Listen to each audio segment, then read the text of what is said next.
ये राजनीति में कोई फुल स्टॉप नहीं होता है। आदरणीय देवगौड़ा जी, आदरणीय खड़गे जी, आदरणीय शरद पवार जी, ये ऐसे वरिष्ठ लोग हैं जिनके जीवन का आधे से अधिक उम्र संसदीय कार्य प्रणाली में गई है। ये इन सब वरिष्ठ लोगों से हम जैसे सबको सीखने जैसा है। इस विशेष अवसर पर आपने मुझे अपनी भावनाएं प्रकट करने के लिए जो अवसर दिया, इसके लिए मैं आपका बहुत बहुत आभारी हूं।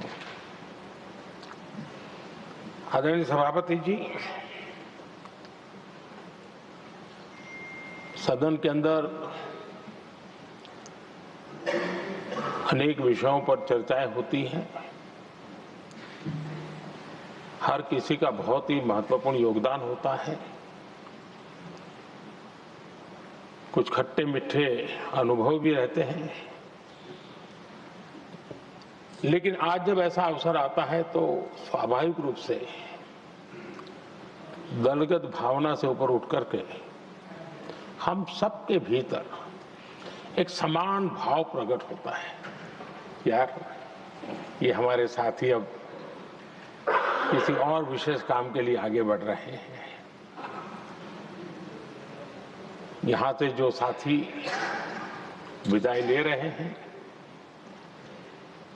कुछ फिर से आने के लिए विदाई ले रहे हैं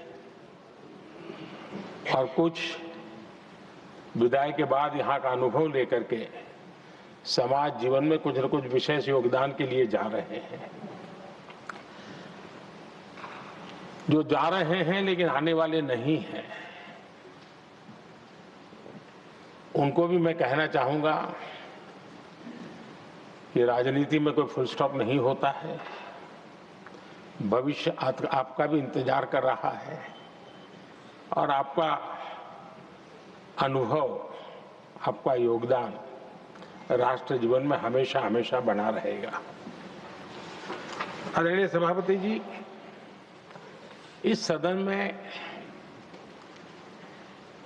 जो भी सदस्य माननीय हमारे विदाई ले रहे हैं, कुछ सदस्य ऐसे हैं जिनको शायद उस समय जाने का समय कार्यकाल आएगा जब सदन नहीं चलता होगा। कुछ हैं जिनको ऑलरेडी सदन के दरमियान ही विदाई मिल रही है। लेकिन ये जाने वाले सभी माननीय सांसदों का बहुत ही उत्तम योगदान है, इसलिए लेकिन मैं जरूर कहूंगा, आदरणीय देवगौड़ा जी, आदरणीय खड़गे जी, आदरणीय शरद पवार जी, ये ऐसे वरिष्ठ लोग हैं जिनके जीवन का आधे से अधिक उम्र संसदीय कार्य प्रणाली में गई है और इतने लंबे अनुभव के बाद भी सभी नए सांसदों ने सीखना चाहिए वैसे समर्पित भाव से सदन में आना, जो भी हमसे उनसे बन सकता है उतना योगदान करना, यानी समाज में से जो जिम्मेवारी मिली है उसके प्रति पूरी तरह समर्पित रहना, ये इन सब वरिष्ठ लोगों से हम जैसे सबको सीखने जैसा है और मैं उनके योगदान की भूरी भूरी सराहना करूंगा, क्योंकि इतना लंबा कार्यकाल छोटा नहीं होता है, बहुत महत्वपूर्ण है। उसी प्रकार से हमारे उपसभापति जी हरिवंश जी विदाई ले रहे हैं। हरिवंश जी को लंबे समय तक इस सदन में अपनी जिम्मेवारी निभाने का अवसर मिला है। बहुत ही मृदुभाषी, सदन को चलाने में सबका विश्वास जीतने का निरंतर जिन्होंने प्रयास किया, और मैंने देखा है कि संकट के समय ज्यादातर उपसभापति के ही जिम्मे आ जाता है कि भाई आप संभाल लेना जरा। तो उनको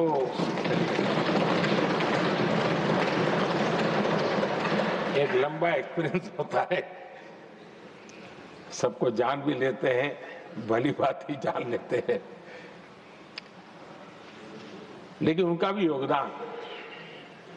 और जब भी, और मैंने देखा कि जब सदन का समय नहीं होता है तो देश के कोने में कहीं न कहीं वो यूथ के साथ मिलना जुलना, देश की परिस्थितियों के संबंध में उनको अवगत कराना, उनमें एक देश के प्रति संवेदनाएं पैदा करने का वो निरंतर काम। वे कलम के धनी तो है ही हैं, लेकिन कर्म कठोर के नाते भी मैं कहूंगा कि उन्होंने भारत के हर कोने में जाकर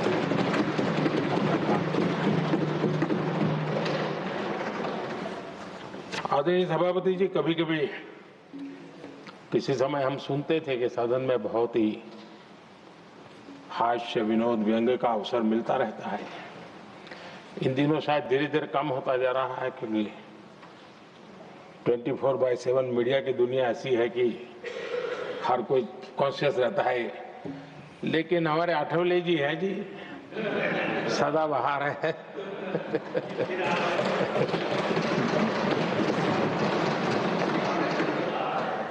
आठवले जी जा रहे हैं, लेकिन यहाँ पर किसी को खोट महसूस नहीं होगी, वो व्यंग्य विनोद भरपूर परोसते रहेंगे। जब ये पूरा भरोसा है। आदरणीय सभापति जी, सदन में से हर 2 साल के अंतराल के बाद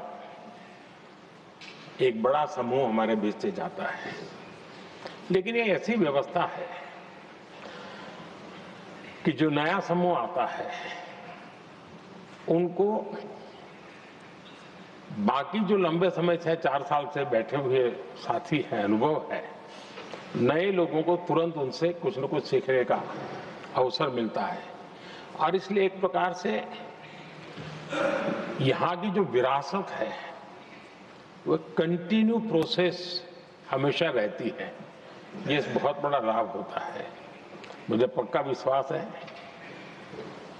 कि जिनको इस बार जाना नहीं है वो भी, जो नए माननीय सांसद आएंगे उनको उनके अनुभव का लाभ मिलेगा और उनका योगदान भी सदन को और समृद्ध करेगा, ऐसा मेरा पूरा विश्वास है। आदरणीय सभापति जी, हम लोग जानते हैं कि जीवन में या सार्वजनिक जीवन में जब भी कोई महत्वपूर्ण निर्णय करना होता है तो परिवार के लोग बैठ करके मन बना लेते हैं कि ऐसा करना है, लेकिन फिर भी कहते हैं अरे ऐसा करो, उनसे जरा पूछ लीजिए, एक सेकंड ओपिनियन ले लीजिए किसी वरिष्ठ से। और घर में वरिष्ठ नहीं कहेंगे, मोहल्ले में देखो भाई वो काफी अनुभवी है, जरा उनसे पूछ लो एक बार उनका मन क्या करता है। अगर कोई बीमार है तो भी कहते हैं यार ऐसा करो भाई, एक और डॉक्टर से जरा ओपिनियन ले लो। सेकंड ओपिनियन का बहुत महत्व होता है।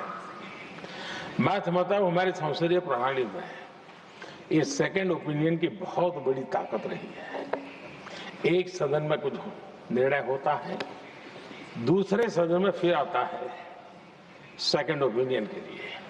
अगर इस सदन में होता है तो उस सदन में जाता है सेकंड ओपिनियन के लिए।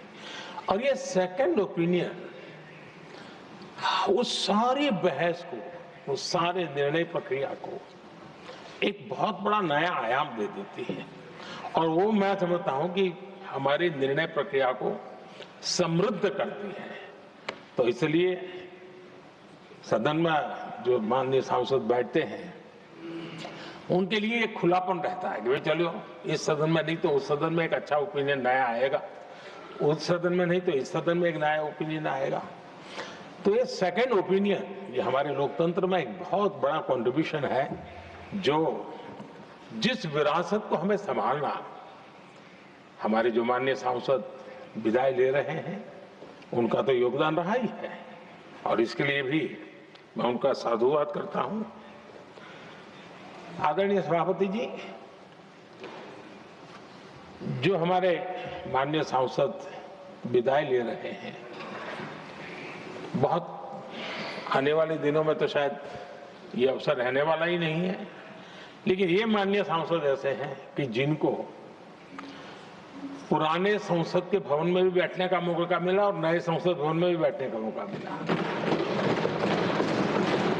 उनको दोनों इमारतों में उनको राष्ट्र के कल्याण के लिए अपना योगदान देने का अवसर मिला है और उनके कार्यकाल में ही उनको इस नए सदन के निर्माण प्रक्रिया में और नए सदन की निर्णय प्रक्रिया में भी हिस्सा बनने का अवसर मिला है। वो एक विशेष उनके जीवन में याद रहेगी, नई स्मृति रहेगी।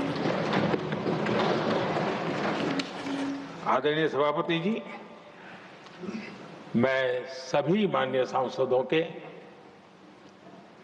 और मैं मानता हूं कि ये सदन अपने आप में एक बहुत बड़ी ओपन यूनिवर्सिटी है। राष्ट्र जीवन की कई बारीकियों से परिचित होने का अवसर सदन में प्राप्त होता है। एक प्रकार से हमारी यहाँ शिक्षा भी होती है, हमारी दीक्षा भी होती है। ये 6 साल यहाँ जो रहने का अवसर मिलता है, वो जीवन को गढ़ने का, राष्ट्र जीवन के घड़तर में योगदान का तो महत्व है ही है, क्योंकि निर्णय प्रक्रिया का हिस्सा है, लेकिन स्वयं के जीवन को गढ़ने का भी एक अमूल्य अवसर होता है। और इसलिए जब माननीय सांसद यहाँ आते हैं, उस समय की उनकी जो भी सोच, समझ और क्षमता है, जब जाते हैं तो अनेक गुना वो बढ़ती है, उसका विस्तार होता है, अनुभव की एक बहुत बड़ी ताकत होती है। और तब जाकर के जाने के बाद राष्ट्र जीवन का उनका निरंतर योगदान बना रहे हैं। वे अपने तरीके से व्यवस्था के तहत हो सकते हैं, व्यवस्था के तहत न हो सके, लेकिन उनका अमूल्य योगदान मिलता ही रहे राष्ट्र जीवन के निर्माण में। उनका अनुभव हमेशा हमेशा उपयोगी हो, ये मेरी उन सभी माननीय सांसदों को मेरी शुभकामनाएं हैं। और मैं फिर से एक बार सभी माननीय सांसदों के योगदान का गौरवगान करता हूं, साधुवाद करता हूं। बहुत बहुत धन्यवाद।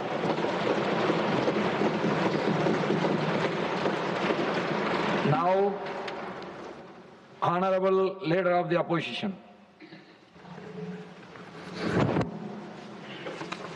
धन्यवाद सर, आपने मुझे यहाँ इस अवसर पर बोलने का मौका दिया।